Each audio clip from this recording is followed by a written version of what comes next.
చేసినటువంటి జనసేన భీమిలి నియోజకవర్గం అయినటువంటి సందీప్ గారు ఒకటే అడగదలుచుకున్నాము.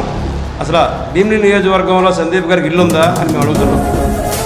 మా మీద అవాకులు చివాకులు పెరిగేటప్పుడు మీరు కూడా ఒకసారి గుర్తుంచుకోవాలి. మీరు 6వ వార్డులో పాదయాత్ర చేస్తారని చెప్పి ఎదరొక 3 బళ్ళు వెనకాదలో 3 బళ్ళు పెట్టుకొని వాహనమిత్ర యాత్ర చేసినట్టు మాకు అనిపించింది. ఎందుకంటే ఎక్కడా కూడా మీరు పాదయాత్ర చేసినట్టు కనిపించలేదు. వాహనం మీద అందరికీ నమస్కారం పెట్టుకుని ఇల్లట్టే మా అందరికీ కనిపించింది. అదేవిధంగా ఒక 3 బళ్ళు వెనకాదల 3 బళ్ళతో మీరు అవాకులు చివాకులు పీలారు.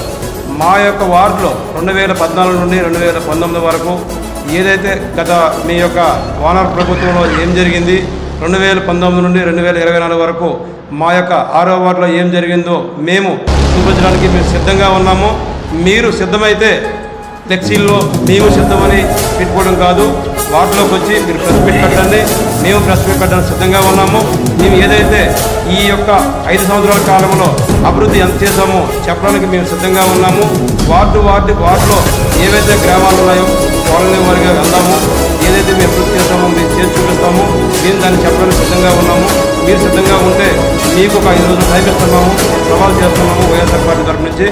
మీరు మా సవాల్ సేకరించి 6వ వార్డులో మీరు ఎక్కడ పెట్టిన సభకు మేము వచ్చి మీరు అడిగిన దానికి మేము సవాల్ చెప్పడం సిద్ధంగా ఉన్నామని ఈ ప్రెస్ మీట్ ద్వారా తెలియపరుస్తున్నాను. మేము ఇదే చెప్తున్నాము జనసేన నాయకులకు, జనసేన అభ్యర్థి అయినటువంటి సందీప్ గారికి. అసలు ఇంతవరకు కనీసం మీకు అభ్యర్థి లేని ఇంతవరకు టీడీపీకి కానీ జనసేనకి కానీ ఇంతవరకు ఈ యొక్క భీమిలి నియోజకవర్గంలో అభ్యర్థి లేనటువంటి ఒక వ్యక్తి వచ్చి ఈవేళ మా 6వ వార్డులో ఇలా అవాకులు చివాకులు పెరగడం మేము ఖండిస్తున్నాము. ఇప్పటికైనా మా యొక్క వార్డు కార్పొరేటర్ లక్ష్మీప్రియాంక గారికి మీరు క్షమాపణ చెప్పి మా వార్డులో ఎంత అభివృద్ధి జరిగిందో మేము చూపించడానికి సిద్ధంగా ఉన్నాము.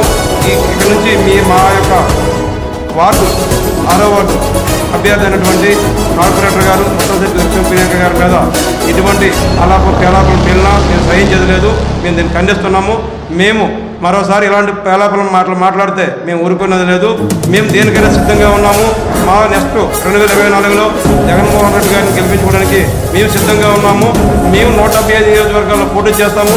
మీకు దమ్ముంటే మీ ఒక ఓనర్ గారి దగ్గరికి వెళ్ళి మీరు కనీసం 30 సీట్లు తెచ్చుకోవాలని మీరు పోటీ సిద్ధంగా ఉన్నారని తెలియపడుతున్నారు.